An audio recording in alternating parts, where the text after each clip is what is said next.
Hello, good morning. Back at work.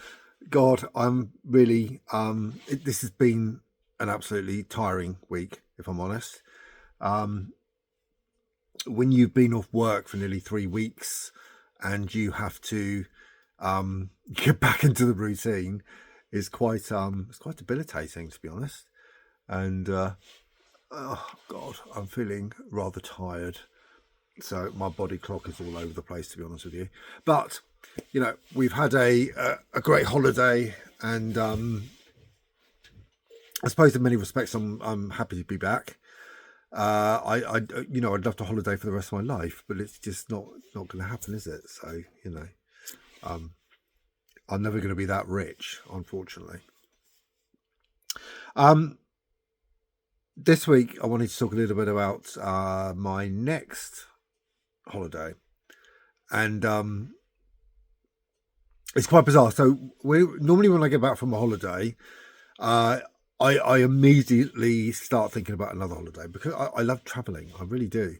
I'm not the world's best traveler, to be honest with you. Um, I don't like roughing it as such. So I do like to, just have a few luxuries as such. But I want to get back and I want to do it again. Now, I was having a holiday twice a year. Then I sort of got it to once a year, mainly because of the infection I had, and I wanted to make sure that it had completely cleared before going on holiday again. But it's my 55th birthday coming up in May. So I booked my holiday. Well, booked my holiday with my employer, and I'm thinking of places to go really, and I've got a few options. I think I know where I really want to visit. So there's Bali, which it's a bit difficult because I don't know much about Bali, but I know it's not the cleanest place in the world, and I am mindful of infections. And the place I want to visit, called Ubud or Ubud, don't know how you pronounce that. So if you know, let me know. Is it's a beautiful area and it's full of history and culture, which I like and want to see. But it's also full of monkeys, which I'm not too keen on. So I don't know whether to do that, or the next option is Cambodia. Now I've been there before, and I know Daryl hasn't been there, so maybe we could go back there. Again, it's not the cleanest place in the world, full of history and culture. Absolutely adore it. So maybe there. The other option, which is an odd one, is the Philippines, and it's close enough for us to go. Now this time we want to go for about 9 days, so one day either side traveling, and then 7 days in wherever we are really. So Philippines, I think it's about 14 hours, but it can take a lot longer. Obviously, depends on how long your stopovers are, where they are, etc. And it looks interesting. And there's a place called, is it Cebu or Cebu, Cebu, which looks really nice, which is full of history again, which I want to see.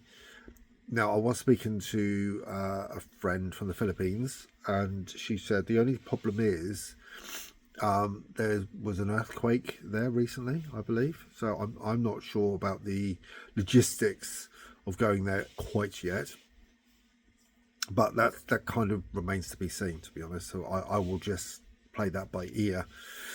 And the other place will be Japan. Now, this is quite a difficult one because I know it's quite an expensive place. There's a lot of parts of Japan I'd like to see, and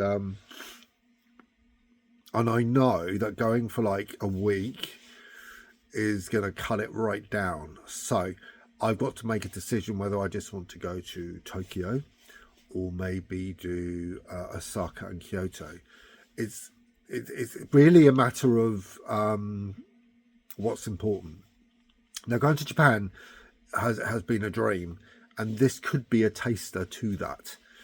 So it's I mean, I'm coming on the side of Osaka and Kyoto at the moment, but Daryl really wants to go to Tokyo. I know it's quite in your face, quite busy, quite rushed, and vibrant. And I'm not quite sure I want that type of holiday or whether I just want a more relaxing holiday. Now, I know Osaka is slightly more relaxing. It'll be slightly cheaper. And Kyoto is also far more relaxing destination. And I was advised actually probably to stay in Kyoto, although having read about it, I've discovered that it's one of the most expensive places to stay because the taxes or something, hotel taxes there. Don't know much about Japan, got a lot of reading to do on that. I really want to book the flights wherever I'm going because they are really, really. If I go to Japan, they're about $1,000 at the moment, so that's a great price. But I don't want to get halfway down there and then decide, well, actually, I don't want to go to Japan anymore, but I'll book the flights. So I'm at the moment, I'm not quite sure what to do. But 55th birthday coming up. It's kind of a big one. It's not the biggest, but technically I can retire. I'm never going to be able to afford to retire, but at 55 I can start drawing on my pensions from the UK. Not that I'm going to. And so it's kind of a biggie, really, and it's something that needs celebrating. Mind you, I will go on holiday for any celebration these days, no matter what it is. What's the old saying? I will do anything at the drop. At the opening of an envelope. So that's kind of the way I am. Quite spontaneous. We have just been on holiday. It has been a really knackering holiday, to be honest. But what do I want to do? I don't know.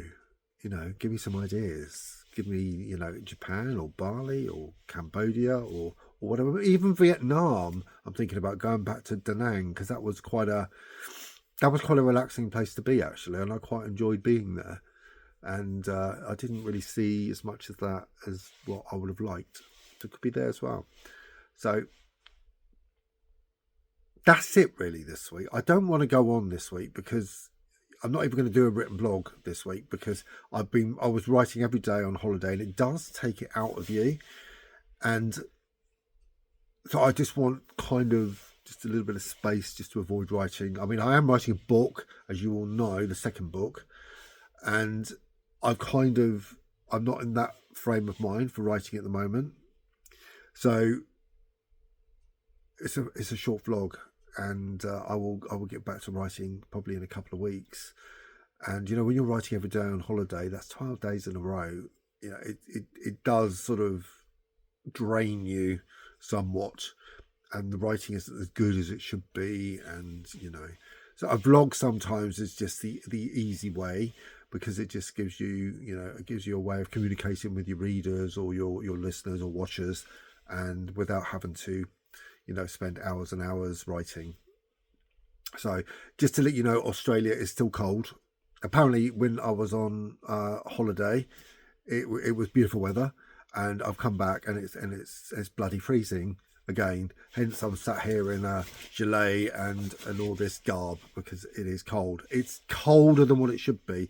So it's been a really cold, horrible winter, and that winter's still here. It really is. It should be spring, but it certainly hasn't sprung yet, that's for sure. And I hate it. My aches and pains, Jesus. When I was actually in Thailand and Singapore, I had no aches and pains at all.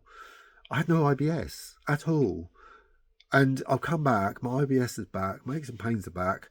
I'm just thinking, Jesus Christ. I mean, my body's just saying you just need to travel forever, but, my wallet's saying not. And am I always going to be burdened with this bloody pain that I get, especially in the mornings? I woke up really dizzy this morning. I didn't have that on holiday. I was up and I was out and I was doing stuff, and, I don't know. And I guess you know, all your anxieties and your worries come back when you're back in your home country and you're back to work and you're doing your usual. So, you know, it is what it is. I've got rid of the beard, as you can see. So I put on about 7 kilos. You probably can't see it in my face, actually, because my face always looks haggard. I had the goatee beard and I thought, you know what, you're going, because it was making me look quite fat in the face. But having got rid of it, I think I look quite thin in the face now. So I've just got that belly back and I've got to shift that. So I shall be doing that over the next few weeks, really, and trying to get back to a routine of sorts. I think about, because I mean, look, when I was on holiday, I had these massive breakfasts. They were huge. You're talking about things, lots of eggs, lots of protein, lots of meat, lots of fruit, and I had no IBS. Yeah, I've come back and I'm back to porridge and blueberries, and I'm trying to do the right thing. Yeah, IBS is back. If you have any ideas about that, please let me know, because it's a real difficult one for me. I'm not sure. I'm obviously doing something wrong. And the breakfasts I had in the hotels on holiday were calorific. They really were, but I had no IBS symptoms. So what's going on? Do I need more calorific breakfasts or what? I need to know. So anyway, any ideas about where we should go? Appreciated. I am erring on Japan at the moment. So it is a long flight, maybe a short stopover in Singapore, because I quite like Singapore, even though it was a bit sanitized. I did like it. But I really need to see it. And for some reason, I think it's important we do it in May. Not that we might not be able to do it ever again, but I just need to do it, I think. So, hey, anyway, look, off I'm going. So look after yourselves and have a good week. Ciao for now.